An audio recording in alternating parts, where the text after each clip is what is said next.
I have 70 years and beyond worth of stories to tell. I was born in 1950 in Greensboro, North Carolina. Today, the world is changing so fast. Everything is moving so quickly. I want to hang on to my stories. I want to share my stories of yesterday. I want to talk about my life today. And I want to share history the way I remember it. Welcome to 70 Years and Beyond.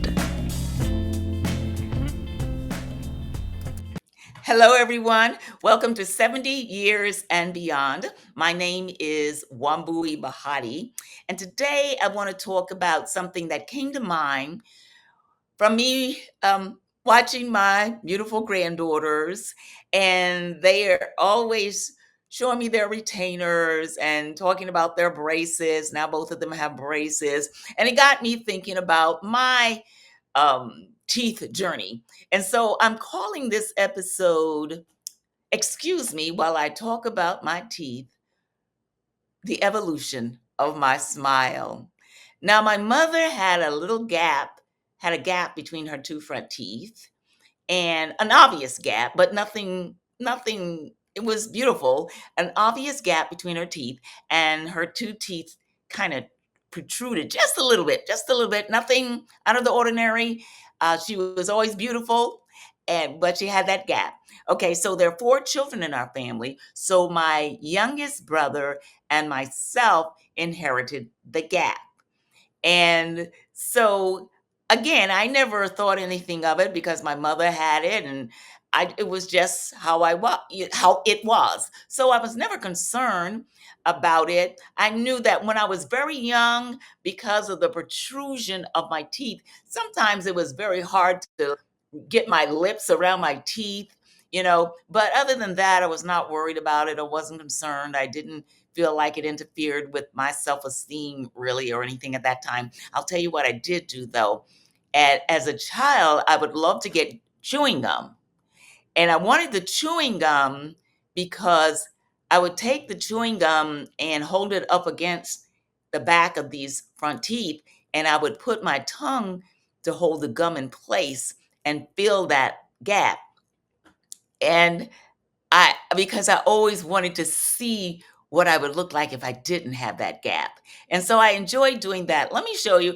I think most of the pictures I've had this is from when in fact, was taken when my second daughter was born. So you can see the gap. I'm not front on, but the gap was not tiny, but it wasn't giant, but it was truly there. And I had always had these two big front teeth like that. And but like I said, I wasn't concerned about it. And then when I was in the second grade, I went to school when I should not have gone to school one day. I was not feeling well, but I was determined to go to school. My mother said that she tried to keep me home, and I was determined I was going to go to school. And she said the reason I said I needed to go to school was because I believe I was in the second grade. The teacher said that whoever had 100% attendance at the end of the year, if you had not missed any days, she was going to give you a certificate and another surprise. And all year, I wanted that certificate. And I think I'd made it through a significant part of the year. And I just thought, oh, I can't miss now. I've made it so far. So even though I wasn't feeling well, I went to school. Well, because I wasn't feeling well, at one point I got a little lightheaded and I fell on a step and I broke one of my front teeth. So I had the gap and the big front teeth that kind of protruded. And I didn't break it. I didn't chip it or just break it. And I broke it so that it was on an angle. So now I had the gap, one big tooth, and then one tooth that was broken on an angle, like a sharp, like a shark's tooth. When it was broken on an angle. So when my mother saw me when I came home from school, again, I didn't think anything of it. I really thought, oh God, now I got a broke tooth. But I wasn't old enough to be vain about it yet or anything, but my mother, oh, she almost cried. She was so sad for me. And I remember she took me to the dentist to get it fixed, but because I was so young and my teeth were still developing, the dentist said she would have to come back. So, like in a year at least, or two, I don't know if it was a year or 2 years, but I lived with that jagged tooth for a couple of years. And again, it didn't even bother me. Thank God. I was just not into, I just felt, okay, that's what happened. But my mother felt so bad for me because she was afraid I was going to get bullied and that I wasn't going to look nice and wasn't going to be, accepted. So she wanted to get that tooth fixed. So as soon as they were able to do it, my mother took me to the dentist and he put a cap on that broken tooth, and it matched the other tooth, but I still had the gap. But it matched. She did a really good job, and it matched. And so, through junior high, high school, I had that cap on that tooth. I went to New York to study acting. I was an actress, and I still never thought that much about my teeth. Um, it was just not a thing, an issue. So I had what I call a successful theatrical career. I don't know what anybody else would think about it, but I had a good career. I was never rich.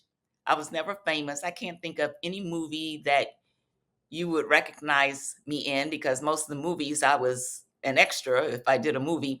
And I'll tell you the only hindrance that my teeth caused is agents, when I was acting around New York, would not send me for commercials. They told me they couldn't send me for commercials because of my teeth.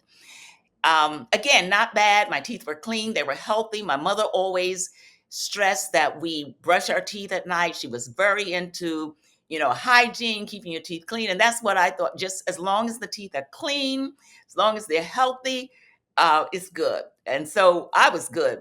But I could not, they would not send me for, at least the ones that I was dealing with, would not send me for commercials. And they told me it was because of my teeth. And at that time, we're talking the late 70s, it wasn't like it is today, where today I think, especially for commercials, they look for people that look like everyday people, that look more like, even people that look odd today, that seems like that's what they want. But it seemed like in the 70s, it wasn't that they wanted people that were perfect necessarily, but people that were ideal. I'll use that word, ideal. And so my teeth were not ideal. But anyway, I went on and I had a career. And then it wasn't until, let's see, oh, yeah, at one point I got that cap replaced in New York. That guy did a great job too. So, and it matched. So no one even knew that that wasn't my real tooth. And I went on and I did other, I did theater. Okay, so let me tell you this too. When I went. There was a girl. We were not friends per se, but I would see her. Our paths would always cross, and we would hang out kind of together when we were at the disco. Yes, I said it, the disco. A few of the dance clubs in New York City in the 70s, I would see this girl. And this girl had a very wide gap, and her teeth were protruded, very protruded. Um, but this girl, and she had a really short afro, and she was just always so pulled together. And she looked so nice, and she was so clean, and she was just so friendly, and she was just so bubbly.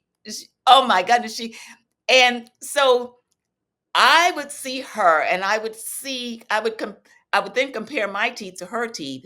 I never really, like I said, thought about my teeth that much, but her teeth really had a very large gap and they really protruded a whole lot. She was a very petite girl, but she was so neat and just pulled it together, and she was so bubbly, and she was flirty with the guys, and all the guys loved her. And it kind of like she taught me a lesson, don't even think about, you know, I know there's a quote that I can't now call. It was one of these, oh, it was from a Black actress from back in the day. And the quote was, "It's not the load, it's how you carry it."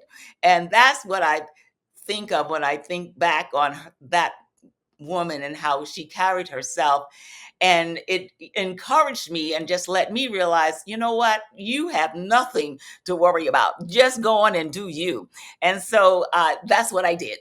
And then I ended up back in North Carolina in the 80s. That's when my children were born, and I was going through a lot of challenges at that time. Oh, topic for another video on another day, but I was going through some serious challenges. And one day I'm at the mall, and I noticed that there's an orthodontist office in the mall. And I don't even know why, but I went into the office and I started talking to the people there about teeth. And they were telling me what they could do for my teeth, and they could move it around. They could give me braces and fix it, and the gap would go away. My teeth would come in. And I said, really? And I was intrigued. And I thought, and that was the first time I think I ever seriously thought about, closing the gap and pushing my teeth back and everything, because it never really bothered me. It's just sometimes I felt my smile was off because my teeth protruded just enough, not enough to be, you know, I think unattractive, but just enough so that it was very difficult for me to close my lips around them. Yes, that's the truth.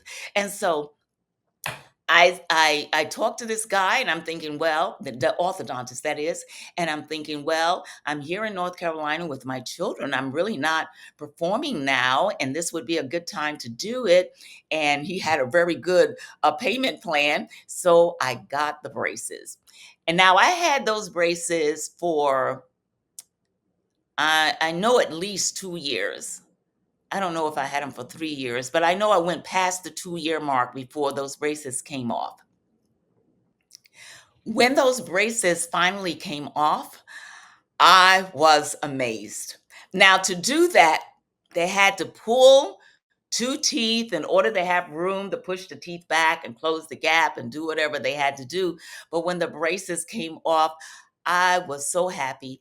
And it really did give me a boost in my confidence that I really needed at that particular time in my life. Again, a video for another day, but it really gave me a confidence boost that I really needed. The teeth were so pretty, and I just it was like I was new, a new person.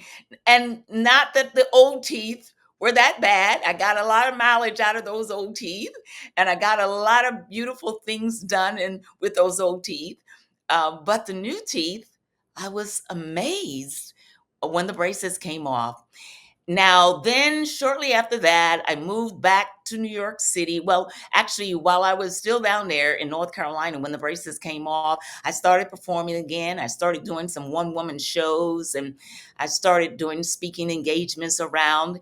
And it just really felt amazing to have my new teeth. Okay, so we fast forward, the teeth served me well.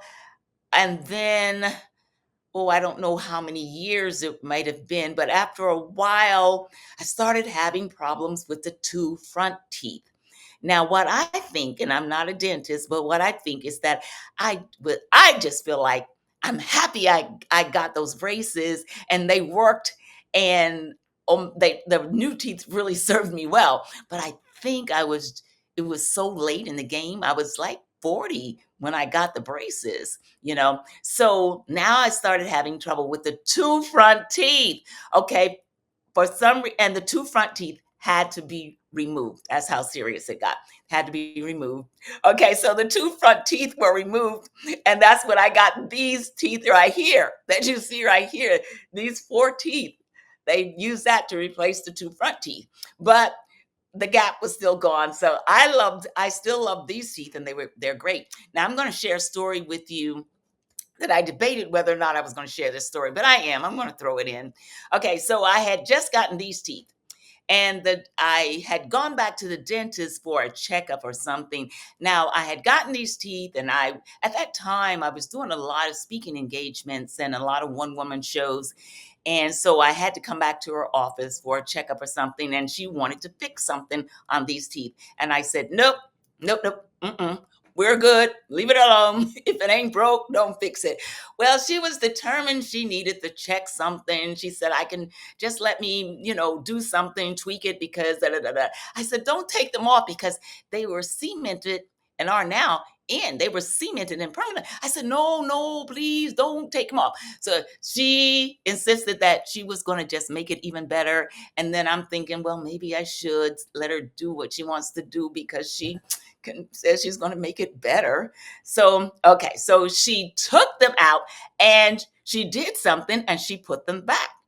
And I said, now make sure you put my teeth back good. She said, you're everything is fine. You don't, it's like it's as if I never did anything. I said, okay. So the next morning, I flew somewhere to go do a presentation. I believe it was, I don't know if it was a mental illness thing or a domestic violence thing, but I went to this beautiful resort type hotel. Oh God, I don't even know if it was, I want to say Illinois. I don't know. It was beautiful where it was. It was like a resort hotel. So there were a bunch of buildings. It was like the hotel was on this big campus, and there were a bunch of buildings that made up the hotel. So that morning, I'm getting ready to go over to the event center where I'm the keynote speaker. Okay. I'm brushing my teeth, and guess what? The teeth fall out. I'm talking the teeth, this whole thing falls out. I don't have any glue.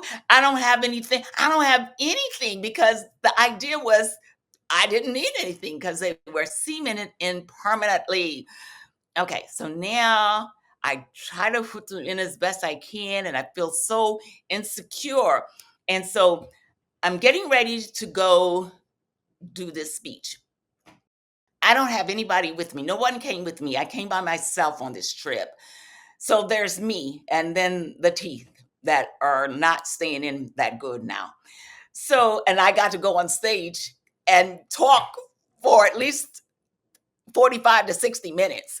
Okay, so I'm leaving my room, and I've learned that when I'm doing these speeches and I'm traveling by myself, you don't bring anything that you're not going to use on the stage. Just don't bring it, because now you got to find somebody that'll be in charge of your stuff. Or a lot of times I end up hiding it under the stage. And I just have learned, if I'm by myself and I'm going to do a presentation, only bring what I might need for the stage. And on this particular day, I didn't need anything, so I wasn't bringing anything, so it was just me. So I got dressed. I'm trying to my best to keep my teeth in my mouth. And when I go by the desk, I even leave my key. I said, I'll be back later. They say, okay, have a good time. Good luck with your speech. I say, thank you. And so I go, and I'm remembering there's a store like between where my room was and the event center where I'm going. There's a little store there. So I said, I'll just go in there and I'll get the denture stuff, and I'll be good. So I went in the store and I saw they did have, I'd never even used that stuff before, but I figured that would help because I know people use that for their dentures. So I was like, yeah, at least let me try that. I need something. And so I got it, and I told the lady, I said, I want this. And she said something like that, $6.95 or something like that. And I said, oh, I don't have any money. I said, I'm going to be speaking over here at the event center. I said, I really, really need this. Let me take this. And when I finish, I'll come back and I'll make sure you get the money for this. I said, I'm not going to steal it or anything. I just need it. I really need it because I got to go over there. And she was not going to let me have it. She said, no, well, it's $6.95. I said, well, I'm staying at the hotel. She said, well, let me have your key. I said, I don't have the key. Now, I didn't have time. It was like, in a few minutes, they're going to be introducing me. So I didn't have time to go back to my hotel to get the key. It was one of those spread out campus type things. So I have nothing. And so I say to the lady, now I'm not arguing with her. I'm not talking harsh. I may sound desperate. I was sounding desperate, but I wasn't sounding harsh. And I said to her, I said, look, I've never stolen anything in my life from a store, I said, but I'm going to take this. And I had it in my hand, and I said, I'm going to take this. And I don't know if you call the police, you can let them know I'm in the event center. I'll probably be speaking, but it was almost like tears coming to my eyes. I'm like, I'm going to take this.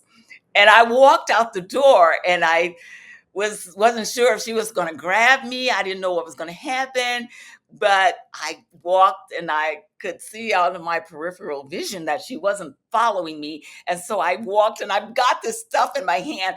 And so I go to the nearest bathroom, and I'm putting the stuff in, and I don't even know how it's going to work. And I'm pushing, and I'm thinking, oh God, I got to be on the stage in a few minutes. And so I get there, and I get to the event center, and I sit down for a minute, and so they introduce me, and I go on the stage, and I'm feeling really nervous about my teeth. And so when I get on the stage, I think, okay, so I should just act like nothing, and then I say I can't. So I stop. I say, listen, ladies and gentlemen, let me tell you this. I said I got to share this with you before I go on. I said, I've had some dental issues, and I said I have this bridge here. And when I was brushing my teeth this morning, it fell out. I said, so I got some of that stuff they use for dentures, and I pushed it back in. I said, I don't know. I've never used that before. I don't know if it's going to work. I said, I'm sharing this information with you because if I get to some point during my presentation and my teeth fall out, I want you to know it's okay. It's okay. And I'm okay. And I'm probably going to pick them up and put them back in. Okay, let's go. Greetings, ladies and gentlemen. I bring you greetings from New York City. Da, da, da, da, da, da, da.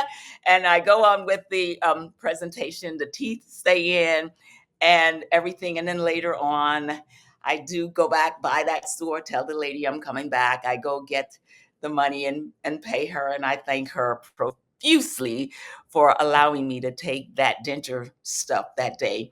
And so that's that story. Okay, so then years go on, everything is going good. I'm loving my smile, I'm loving my teeth, I'm feeling good and confident. Then I start having then I start having problems with the bottom teeth. Okay, the front bottom teeth. I'm told those front two teeth need to be removed. This is a different dentist now.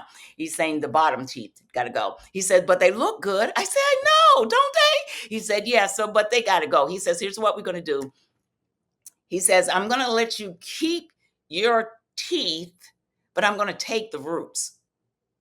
And so what he did was he wired these front two bottom teeth, he wired them inside to these teeth. So for years, up until recently, my bottom teeth were my natural bottom teeth, but they were not attached to anything. Okay, they were not attached. You couldn't tell because when I smile, my gum doesn't go down that far enough for you to see, but they were not attached to anything, but they were hanging there by a wire. Okay, that served me well.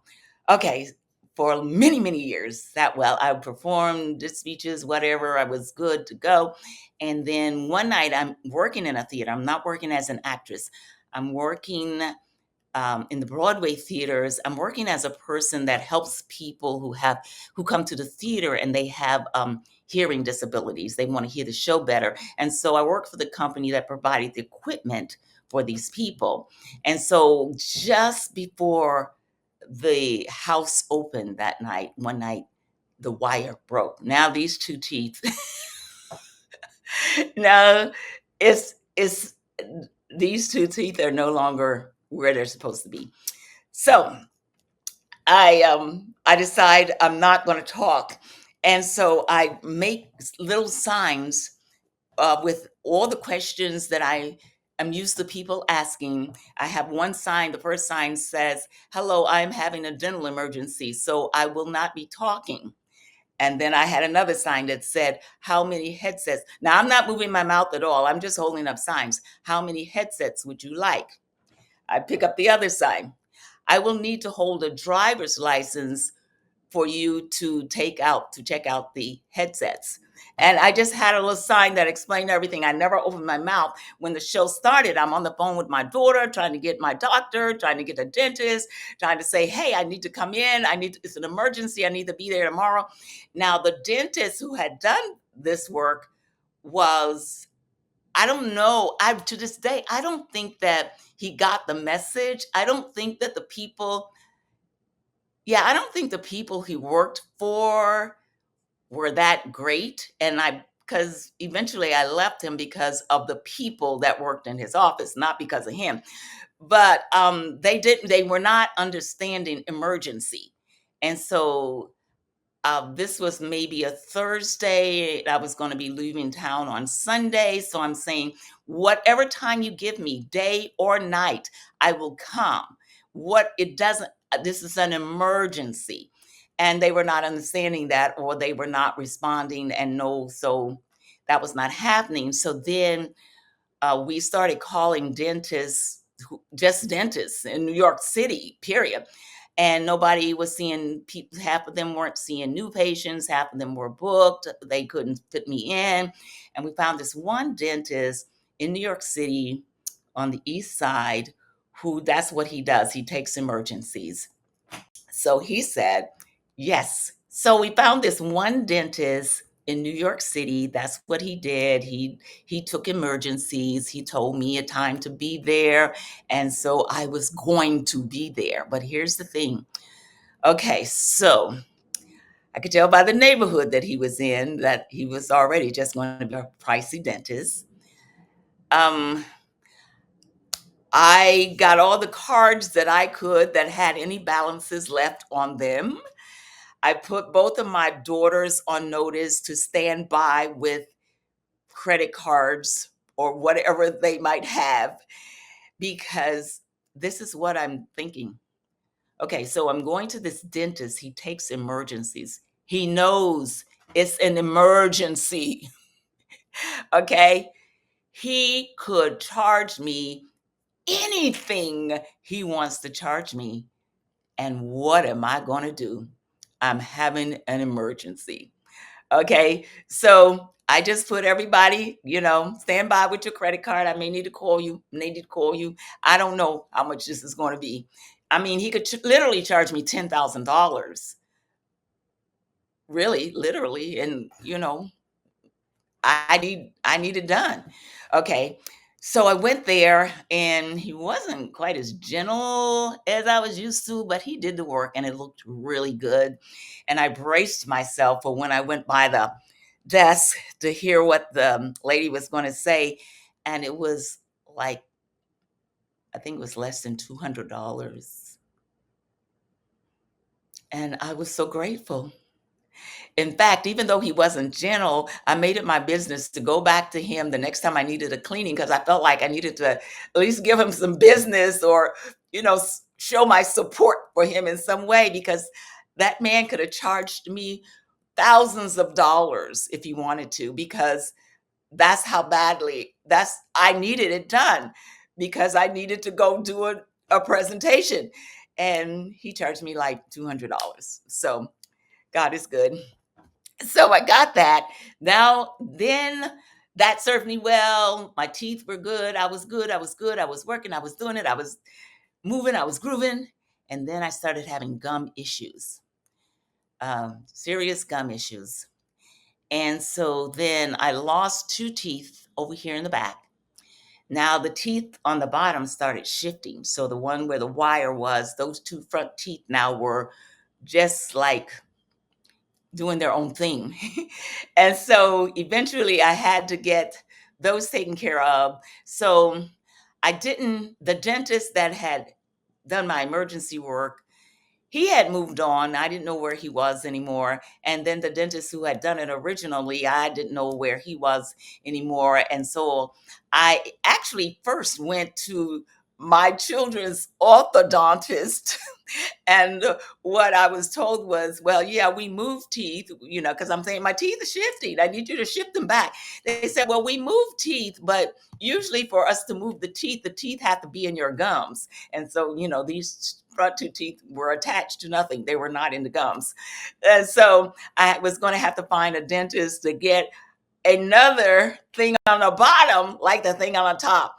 And so I didn't know, where I should go, where I should start. The prices I was hearing were very enormously expensive. I guess it's all relative, but for me, it was very expensive. And so one day I'm taking a bus in Harlem. I'm coming from the east side, which I rarely go to the east side of Harlem, but I'm coming from the east side of Harlem, and I look out the window and I see that there is practically a brand new office that I never saw before, and it's a dental office, and it's brand new, and it looks real pretty.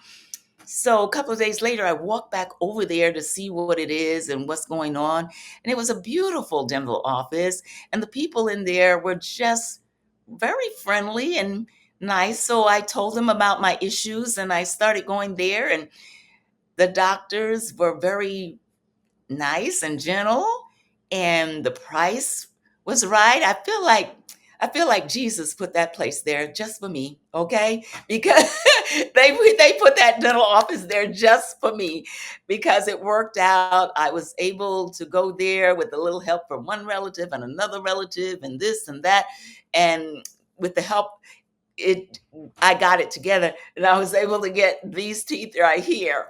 So now that's the evolution of my smile. I still have one. Maybe one day I'll get this tooth over here replaced, the one that you can see. There are two missing, but there's one that you can see if I smile real big.